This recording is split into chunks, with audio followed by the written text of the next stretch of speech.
So when you feel good about your desire, your imagination, and your expectation, you have all those tools working together, it's time to go into meditation. It's time to go into the more real and see what you can create. So let's get into the meditation. First off, imagine yourself in a safe place.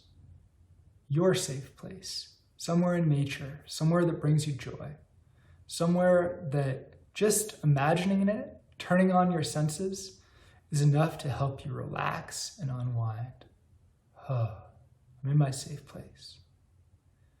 And then you're going to want to create a new area to do this work. Somewhere that you visualize yourself walking over to do your manifestation work, to do your reality creation. Because it just helps the subconscious understand what's going on. It's like, oh, he walked from the forest clearing where he works with his inner child and his inner teenager, he walked over to the altar or to the tower or just to the other forest clearing a little bit deeper in the trees. It doesn't really matter. The form is up to you. The point is just to create a space for yourself to do this work. And when you're in that space, open your imagination even further. Let the details come to you. Let the feelings amplify. Just marinate in the feeling of your dreams coming true. You can picture them, no matter how vivid or vague. What's really important is just to sink into that feeling of like, wow, that happened, amazing. Try to hold that feeling for as long as you can. Maybe it's 30 seconds, maybe it's a minute, maybe it's 5 minutes. But the point is just to concentrate. The point is to train your body and mind to be humming with the joy that has already happened. To give yourself the experience that is happening, to really get into it. Not to give yourself, ooh, I'm imagining what this could be like. So you're imagining what it is like. You're giving yourself the experience as best as you possibly can. At this point, you're creating in the more real. If physical reality is an illusion, then you're experiencing a deeper part of yourself right now and tuning into where you want to take this physical reality. You're going to a place outside of space and time. So you're in meditation. You hold that connection to that future you dream of for as long as you can. 30 seconds, a minute, 5 minutes, 10 minutes. It's up to you, but you just bask in that. You just marinate in that.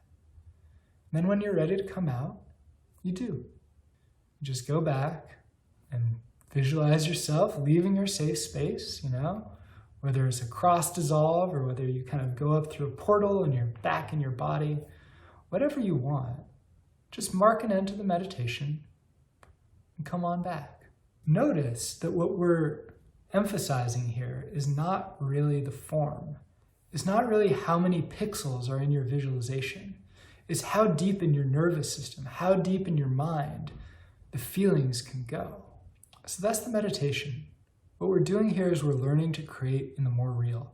We're learning to create outside of space and time and see if those feelings can influence physical reality.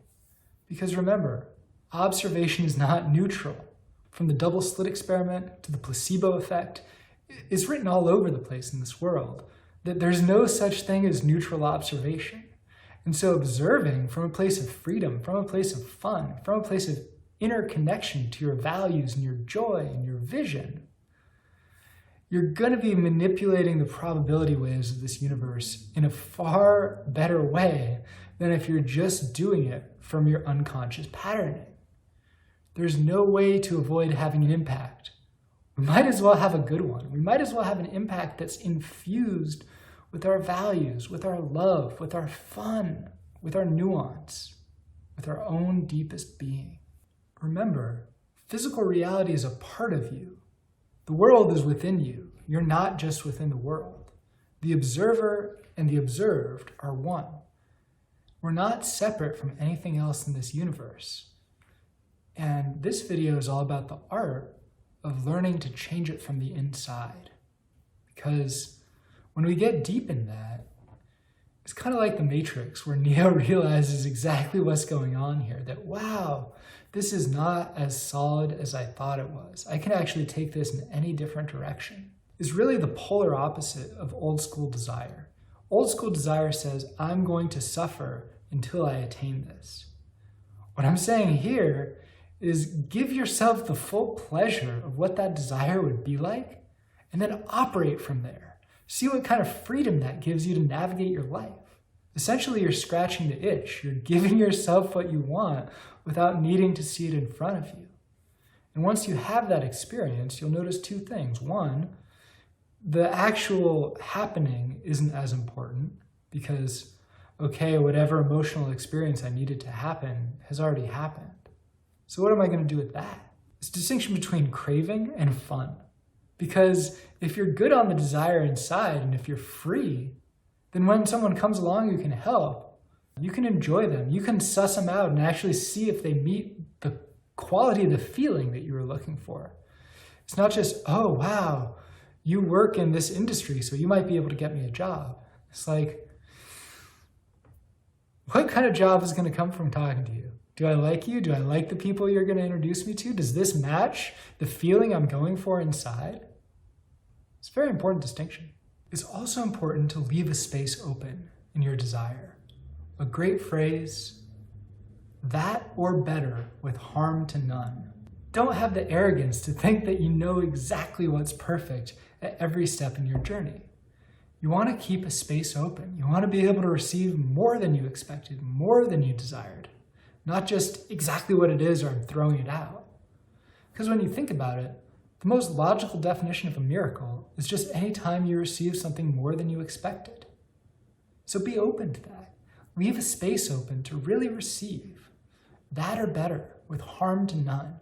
And in that comes a certain humility. You let go of control, right? Because control, while it has its place and purpose in this life at a practical level, control always comes at the expense of love, creativity, and freedom. I'm not saying don't hold the line for yourself either. Remember, the power is in the paradox. It's always between two things. You want a good amount of intention and you want a good amount of surrender. And in between those two tools, see where you get. It's a dance. It's an alchemy.